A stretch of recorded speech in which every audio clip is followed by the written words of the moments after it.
নমস্কাৰ, এই মুহূৰ্তত লৈ আহিছো অসমবাসী ৰাইজৰ কাৰণে সন্ধিয়াৰ কেইবাটাও বিগ ব্ৰেকিং নিউজ আজি হৈছে 14 এপ্ৰিল। ৰাজ্যৰ কোটি কোটি জনসাধাৰণৰ বাবে লৈ আহিছো কেইটামান গুৰুত্বপূৰ্ণ খবৰ।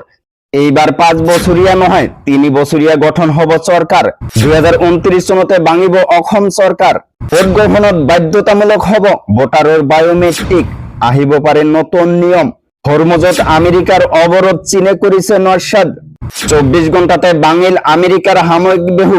আমেরিকাত নস্যাৎ কৰি হৰমুজেৰে পাৰ হল চীনৰ জাহাজ। লগতে অসম তথা ভাৰতবৰ্ষৰ বিভিন্ন প্ৰান্তৰ পৰা যুগত কৰা হৈছে কেইবাটাও গুৰুত্বপূৰ্ণ খবৰ। এনেবোৰ খবৰ নেতো পাই থাকিবলৈ চেনেলটো সাবস্ক্ৰাইব কৰি ভিডিঅ'টোত এটা লাইক কৰিবলৈ নাপাহৰিব।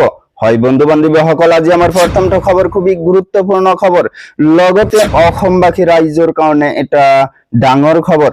এইবাৰ অসমত গঠন হ'ব 3 বছৰীয়া চৰকাৰ। 2029 চনতে বংগ হ'ব অসম চৰকাৰ। 2026ৰ ফলাফলৰ পিছত অসমত যে চৰকাৰ গঠন কৰিব সেই চৰকাৰৰ কাৰ্যকাল হ'ব 3 বছৰ। 33% মহিলা বিধায়ক থাকিব অসম বিধানসভাত। 2026ত একেলগে অনুষ্ঠিত হ'ব লোকসভা আৰু বিধানসভাৰ নিৰ্বাচন। বৃদ্ধি হ'ব লোকসভা আৰু বিধানসভাৰ আসন। বিহুৰ পিছতে সংসদত আহি আছে নতুন বিল।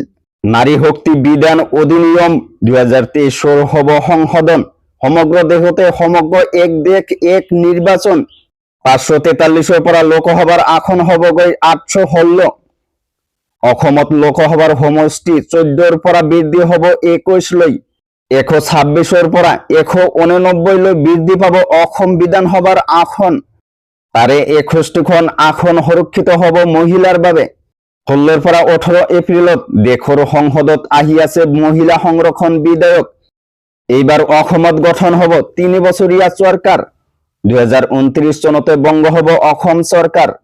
তাৰ পিছত জনাইছো আমাৰ দ্বিতীয়টো খবৰ, খুবই গুৰুত্বপূৰ্ণ খবৰ। লগতে অসমবাসী ৰাইজৰ কাৰণে এটা ডাঙৰ খবৰ। ভোট গ্ৰহণ প্ৰক্ৰিয়াত বাধ্যতামূলক হ'ব ভোটাৰৰ বায়োমেট্ৰিক।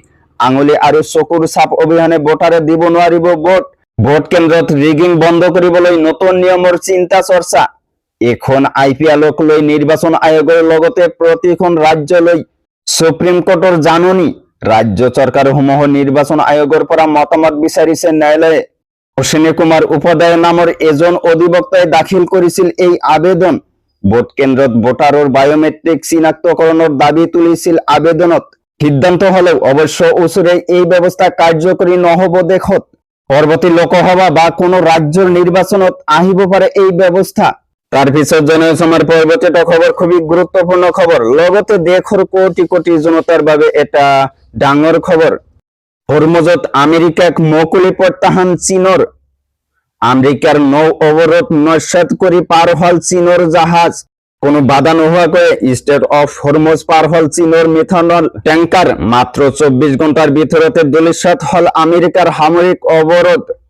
ইৰাণৰ সুৰক্ষাত হৰমুজ পাৰ হল চীনৰ বিশাল জাহাজ ৰিচ ষ্টাৰী। ইৰাণৰ অনুমতি লৈ হৰমুজ পাৰ হৈ চীনৰ অভিমুখে যাত্ৰা ট্যাঙ্কাৰখনৰ। আমেৰিকাক চীনৰ হুংকাৰ আমাৰ কামত হস্তক্ষেপ কৰিলে পৰিণত হ'ব ভয়াৱহ। ইৰাণৰ সৈতে থকা বাণিজ্যিক চুক্তিত বাধা নিদিবলৈ আমেৰিকাক হুঁচৰি বেইজিংৰ। হৰমুজ জলদ্বীপ চীনৰ বাবে সদায় মুকলি থাকিব, চীনৰ প্ৰতিৰক্ষা মন্ত্ৰী ডং জুনৰ মন্তব্য। আমেৰিকান নিষেধাজ্ঞা খেৰেপ নকৰি আগুৱাইছে ট্যাঙ্কার। তো বন্ধুরা, এইখিনি দিব লগা আছিল আজিৰ ইনফৰমেশ্যন। ভিডিঅ'টো ভাল লাগিলে চেনেলটো সাবস্ক্ৰাইব কৰিবলৈ নাপাহৰিব। Thank you for watching my full ভিডিঅ'।